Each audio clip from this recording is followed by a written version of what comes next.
Assalamualaikum warahmatullahi wabarakatuh. Saya daripada kelas PMT 1 dan hari ini saya akan melakukan perbincangan secara berkumpulan mengenai tajuk wacana ilmu melalui pelbagai medium. Nama saya Nadira Aida Ahmad binti Abdul Rahman dan dua lagi ahli kumpulan saya iaitu Dayang Farah Ain binti Awas Safwan dan juga Nur Atika Badirah binti Arizal. Seterusnya saya akan teruskan kepada pengenalan artikel. Tajuk yang kami pilih adalah Media Sosial Jelaskan Kualiti Bahasa Remaja Malaysia. Ia diterbitkan oleh Wak Azmi Wan Muhammad pada 13 Januari 2023 dan sumber yang kami dapat adalah daripada Dewan Bahasa dan Pustaka. Jenis penulisan yang kami gunakan adalah wacana ilmiah. Ini adalah preview bagi artikel yang kami gunakan.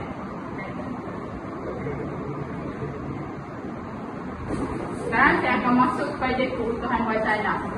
Dalam hierarki bahasa, wacana terletak pada tingkat tertinggi sekali iaitu hadir selepas tingkat ayat. Dalam sebuah wacana, perkaitan antara unit-unit bahasa atau unsur-unsur seperti kata, frasa, klausal, ayat disusun dan dijalin dengan sempurna sehingga memperlihatkan hubungan dan perkembangan fikiran yang berkesinambungan yang mampu untuk melahirkan kesatuan fikiran yang utuh.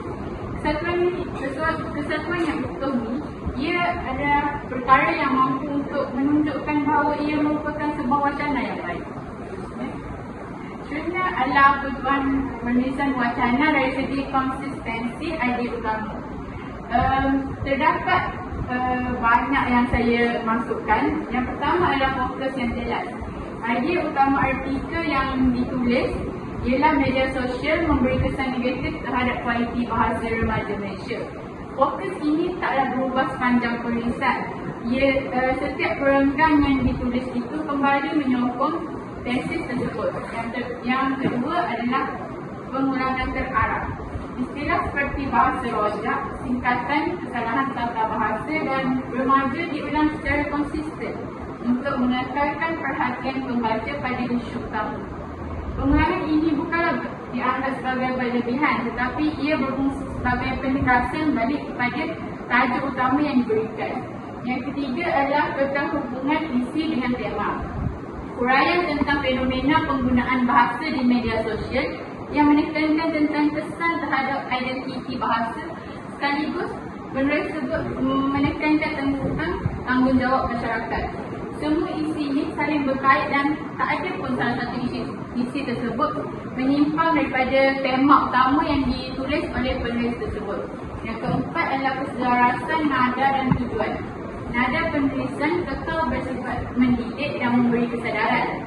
Tujuan penulisan ini adalah untuk menyeru pembaca supaya kita ni menjaga mutu bahasa sekaligus ditegaskan dari awal hingga penutup. Yang kedua merupakan sokongan fakta dan dasar. Saya akan mulakan dengan sokongan dasar. Sokongan dasar yang pertama adalah rujukan kepada realiti semasa.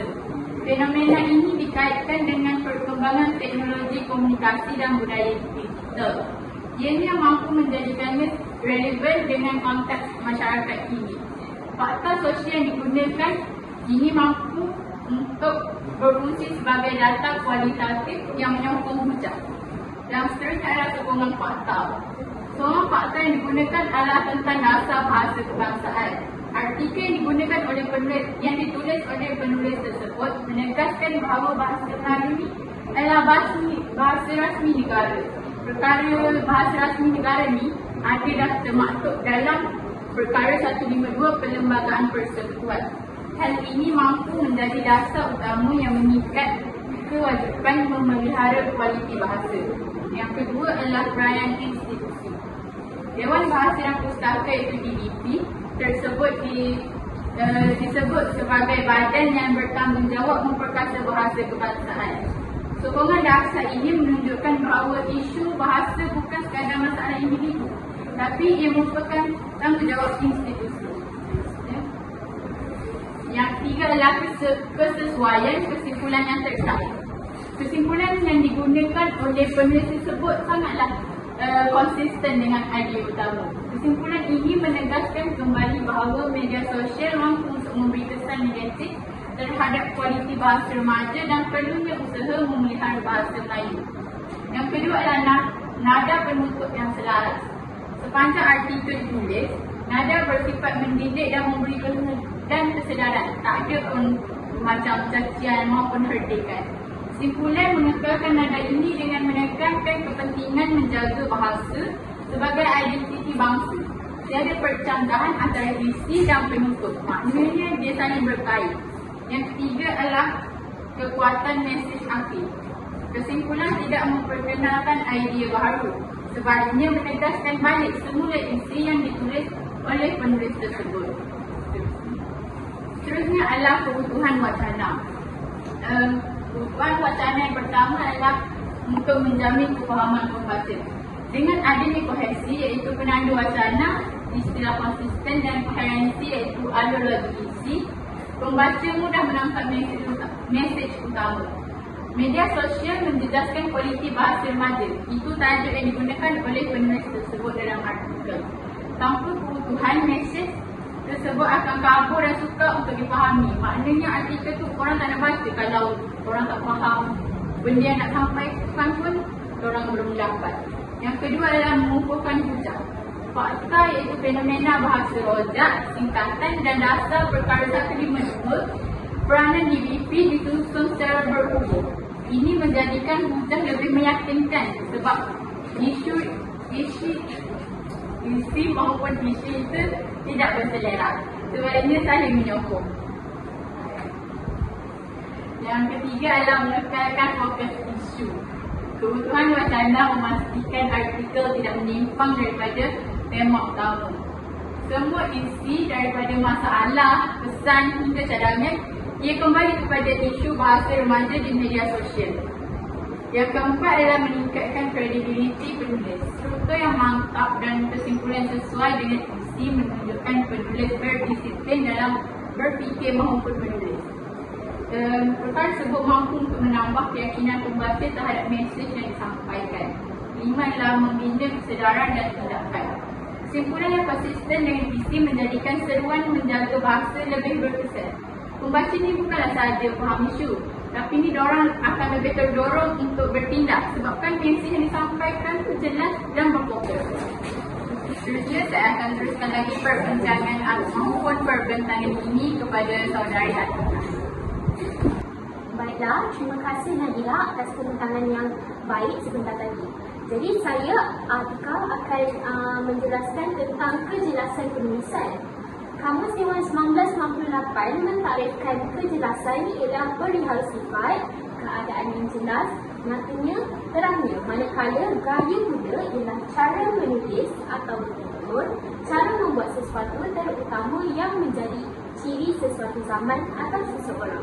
Selain itu, takrifan penulisan turut dinyatakan yang bermaksud perihal atau kegiatan menulis iaitu mengarang dan lain-lain. Kejelasan dapat dihasilkan melalui ayat-ayat yang tepat dan tidak melirik-lirik, istilah-istilah yang konkret, tidak kabur dan tidak terlalu umum. Nilai kejelasan ini berkaitan secara rapat dengan nilai yang lain-lain yang diuraikan kemudian. Muhammad Sidin, 1996. Seterusnya. Baik, untuk isi yang pertama adalah penggunaan bahasa komunikatif yang formal. Baik, isi seterusnya pilihan kosakata iaitu leksikal. Artikel ini menggunakan bahasa yang profesional dan formal. Contohnya, ungkapan seperti kegilaan berbahasa ringkas, pendek dan bersahaja. Dan rujukan rasmi seperti Kamus Dewan edisi keempat iaitu pada tahun 2007 dan di muka surat 474. Penggunaan leksikal adalah konsisten dengan Register Penulisan Akademik Dewan Bahasa dan Pustaka. Pilihan kata seperti natijah, penggunaannya dan mengabaikan berbanding kata-kata biasa seperti kesan guna tak peduli menegaskan status wacana ini sebagai tulisan ilmiah. Rujukan pada Kamus Dewan edisi berfungsi sebagai jangkar autoriti, mengukuhkan hujah penulis dengan sandaran bahasa yang diiktiraf. Seterusnya, yang kedua pula ialah gaya penulisan. Gaya tulisan jelas menunjukkan bahawa penulis menzahirkan pandangan secara ilmiah bukan perbualan santai, struktur ayat yang teratur, kosakata akademik dan tidak menggunakan slangar remaja. Iaitu penulis berjaya mengelakkan gaya penulisan peribadi yang merupakan ciri penting wacana akademik. Tiada penggunaan kata ganti diri pertama seperti saya atau kami yang ketara. Sebaliknya fokus diberikan kepada isu dan fakta. Ini meningkatkan kredibiliti penulisan dan membolehkan pembaca fokus pada hujah yang dibentangkan. Seterusnya. Isu yang kedua pula ialah penulisan secara objektif, iaitu penegasan bukti dan nilai. Yang pertama ialah kita ada bukti dan rujukan. Penulis menunjukkan usaha untuk menerangkan isu berdasarkan fakta dan rujukan. Contohnya, sejarah SMS pada tarikh 3 Disember 1992 serta contoh penggunaan bahasa ringkas seperti sedang waktu itu yang menunjukkan fenomena sebenar. Penulis menerapkan kaedah ilmiah yang menyediakan titik rujukan yang spesifik bagi isu yang dibangkitkan. Menyebut karya sejarah SMS bukan sekadar mengisi ruang, tetapi ia berfungsi untuk mewujudkan latar belakang kronologi masalah, memberikan asas yang kukuh untuk analisis. Penyertaan contoh bahasa ringkas remaja pada zaman sekarang, contohnya seperti sedang waktu itu, membuktikan bahawa hujah penulis berdasarkan pemerhatian empirikal atau nyata terhadap fenomena sosial. Seterusnya. Yang kedua pula ialah keseimbangan objektiviti. Walau bagaimanapun, terdapat elemen penilaian nilai-nilai negatif terhadap gaya bahasa ringkas. Keadaan ini amat menyedihkan. Ia menunjukkan sikap subjektif. Jadi dari segi objektiviti penuh, artikel agak berimbang antara fakta dan nilai moral. Dalam konteks wacana penghujahan, objektif penuh tidak semestinya neutral tetapi perlu disokong oleh justifikasi. Ungkapan keadaan amat menyedihkan menunjukkan pendirian atau penilaian moral penulis terhadap impak isu tersebut. Walaupun subjektif, ia dibataskan atau diimbangi oleh hujah logik. Sebab akibat-akibat yang dibentangkan sebelumnya menjadikan wacana ini berkesan sebagai kritikan sosial yang berlandaskan ilmu. Seterusnya. Baik, isu yang ketiga pula ialah penulisan secara objektif tetapi dari segi penekanan fungsi. Yang pertama ialah sistematik dan analisis. Seperti sebelumnya, artikel menampilkan fakta, rujukan dan analisis yang sistematik iaitu menunjukkan objektiviti. Objektiviti dicerminkan melalui proses analisis yang sistematik oleh penulis. Penulis tidak sekadar mengkritik tetapi mereka membuka faktor-faktor yang menyumbang kepada masalah seperti contohnya fungsi ringkasan dalam komunikasi pantas. Ini menunjukkan analisis yang tersusun, bukan kritikan emosional semata-mata. Seterusnya, yang kedua pula ialah timbangan pandangan. Penulis memberi peluang untuk pembaca menilai sendiri dengan contoh dan sebab akibat. Bukan hanya emosi semata-mata. Contohnya seperti menyebut bahawa walaupun teknologi boleh memantapkan bahasa Melayu, penggunaan singkatan dan rojak membataskan ia. Penulis menunjukkan sikap adil dengan mengakui potensi positif teknologi, iaitu teknologi boleh memantapkan bahasa Melayu sebelum mengalihkan tumpuan kepada ancaman iaitu singkatan dan rojak. Kemampuan untuk menimbangtara kedua-dua isu walaupun dengan pendirian akhirnya adalah ciri utama objektiviti dalam penulisan penghujahan. Baiklah, isi terakhir yang saya akan bentangkan ialah penulisan ayat yang jelas. Yang pertama, kita ada struktur makro iaitu coherent. Struktur artikel tersusun dengan baik, ia diperkenalkan dahulu latar belakang teknologi dan media sosial. Kemudian, analisis fenomena, contoh nyata, kesan dan penutup dengan cadangan. Susunan ini mempamerkan koheren yang sempurna iaitu kepaduan makna di peringkat makro iaitu keseluruhan teks. Pembaca tidak perlu menyusun semula idea dalam fikiran kerana penulis telah menyediakan peta jalan yang jelas bermula dari pengenalan, isu, analisis punca, bukti fenomena, implikasi atau kesan, kemudian terakhir sekali kesimpulan atau cadangan. Seterusnya. Yang kedua ialah kejelasan ayat. Ayat-ayat seperti ini dikatakan demikian kerana penerimaannya lebih selari dengan aliran terkini. Jelas dan mudah difahami walaupun ia menggunakan bahasa yang formal. Kejelasan ayat seperti kohesi peringkat mikro dicapai melalui penggunaan kata rujukan. Contohnya, ini dikatakan demikian merujuk kepada idea dalam ayat sebelumnya dan kata hubung yang sesuai. Hal ini memastikan setiap ayat terikat kemas antara satu sama lain, mengurangkan kerumitan tata bahasa. Itu sahaja daripada saya. Sekian, terima kasih. Terima kasih saudari Atika. Jadi hari ini saya akan teruskan pembentangan, iaitu saya akan membentangkan perkembangan idea secara logik dari segi koheren dan kohesi. Jadi koheren adalah perkembangan antara perkembangan idea secara logik, iaitu kalau dari segi koheren, pertama pendahuluan yang kontekstual. Kontekstual bermaksud sesuatu ayat yang berdasarkan situasi ataupun perkara yang sedang berlaku.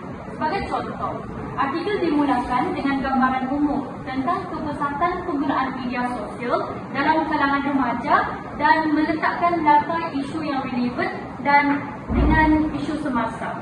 Seterusnya, penyataan masalah yang jelas. Penulis menyatakan secara langsung bahawa penggunaan media sosial memberi kesan negatif terhadap kualiti bahasa remaja, khususnya dari segi struktur ayat, ejaan dan penggunaan kata singkatan. Seterusnya,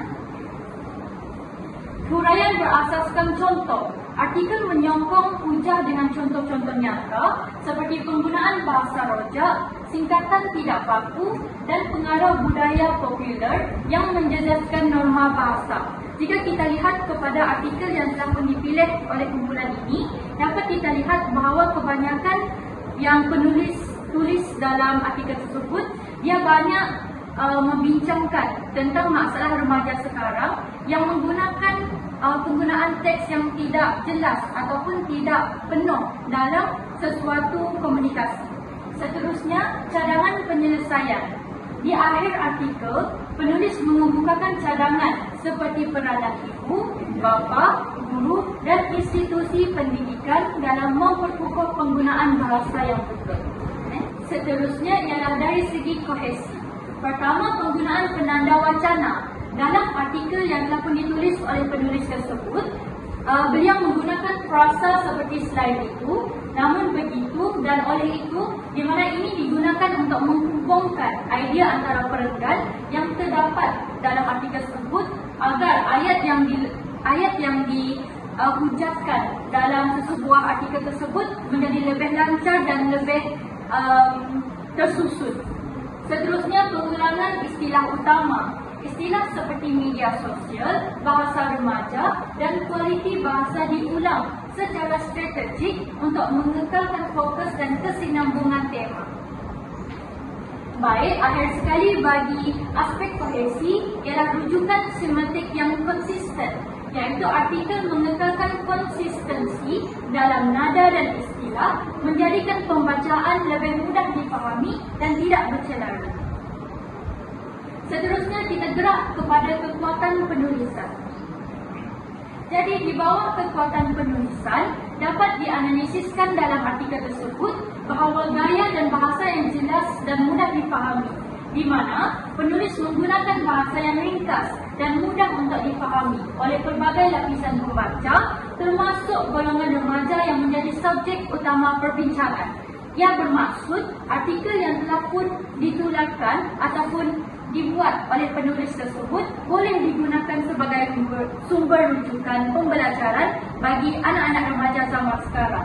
Seterusnya, tiada penggunaan jargon ataupun sebagai contoh buku, tetapi jika menggunakan jargon digunakan sebagai monograf, iaitu istilah teknikal yang sukar menjadikan mesej mudah disampaikan dan diterima. Seterusnya, struktur penulisan yang tersusun. Pertama, artikel disusun secara sistematik, bermula dengan pengenalan isu, diikuti dengan huraian kesan dan diakhiri dengan cadangan penyelesaian.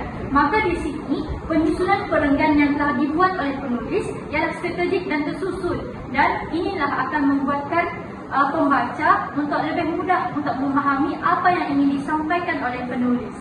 Seterusnya, setiap perenggan membawa satu idea utama yang dikembangkan dengan contoh dan penjelasan yang relevan, di mana inilah akan menjadi bukti di mana isu yang dibawakan oleh penulis adalah relevan dengan apa yang berlaku pada zaman sekarang. Seterusnya, penggunaan contoh yang relevan.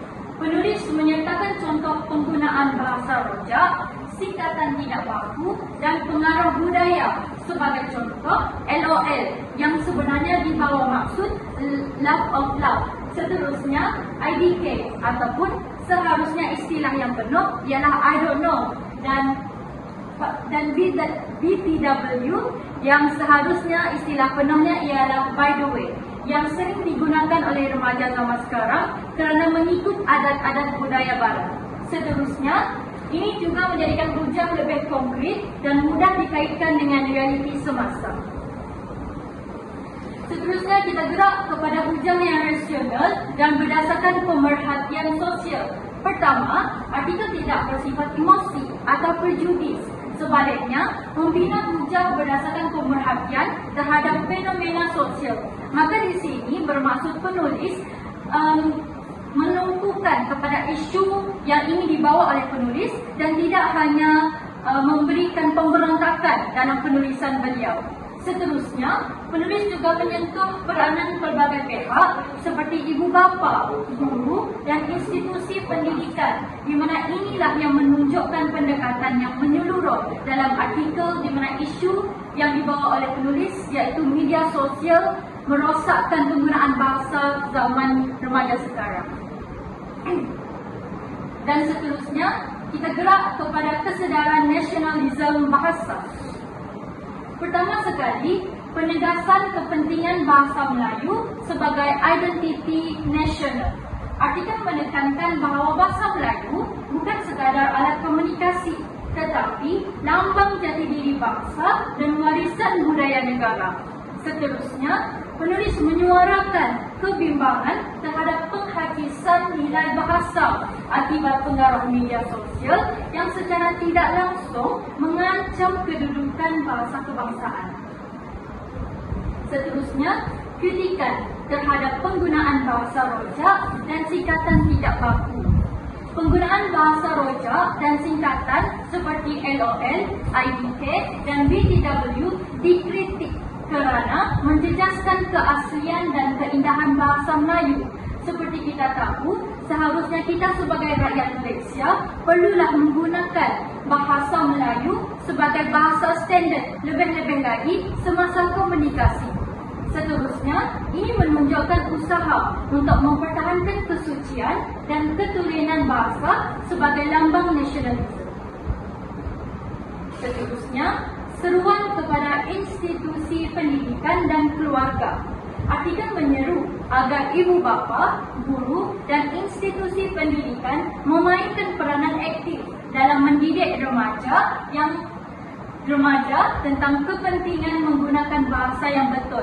Kerana ibu bapa, guru dan pendidik institusilah yang akan menjadi tunjang utama di mana anak-anak sekarang, remaja akan menggunakan bahasa Melayu baku ataupun tidak menggunakan bahasa rojak lagi. Seterusnya, ini mencerminkan semangat kolektif untuk memelihara bahasa sebagai tanggungjawab nasional. Seterusnya, nada penulisan yang patriotik dan prihatin. Gaya penulisan artikel bersifat prihatin dan menyeru pembaca agar tidak leka dengan arus globalisasi yang boleh melunturkan semangat cintakan bahasa sendiri. Kerana, seperti kita lihat, banyak remaja sekarang menggunakan bahasa singkatan ataupun mengikut bahasa-bahasa yang digunakan oleh adat barat. Sebagai contoh, slang, kui. Maka itu bukanlah di bawah penggunaan bahasa Melayu yang betul. Seterusnya, penulis menggunakan pendekatan yang menyentuh emosi dan nilai kebangsaan untuk membangkitkan rasa tanggungjawab terhadap bahasa. Maka itu saja daripada saya. Seterusnya kita teruskan dengan saudari Nadira. Terima kasih kepada saudara Yanida dan juga saudari Farah. Tidak lengkap pembentangan ini tanpa cadangan penambahbaikan. Seterusnya saya akan teruskan lagi dengan cadangan penambahbaikan. Yang pertama adalah struktur huraian yang lebih seimbang. Penulis mungkin boleh membaiki lebih kepada bahagian kesan negatif sebabkan dia agak dominan. Ia perkara tersebut boleh diseimbangkan dengan contoh usaha positif remaja atau komuniti yang berjaya mengekalkan bahasa baku di media sosial. Yang kedua adalah visual atau infografi. Artikel akan lebih menarik jika disertakan jadual ringkas, peta minda atau infografik tentang kesan media sosial terhadap bahasa. Ini memudahkan pembaca visual yang lebih sukakan membaca gambar daripada membaca sebarang karangan ataupun perkara yang panjang. Yang ketiga adalah kesimpulan yang lebih strategik. Selain menyeru tanggungjawab bersama, penulis boleh menambah cadangan praktikal seperti kempen literasi bahasa digital, model kajian sekolah maupun kolaborasi dengan pengaruh untuk mempromosi bahasa baku. Dan yang terakhir adalah contoh nyata yang lebih terpilih. Penulis boleh menyertakan contoh penggunaan bahasa remaja di platform popular.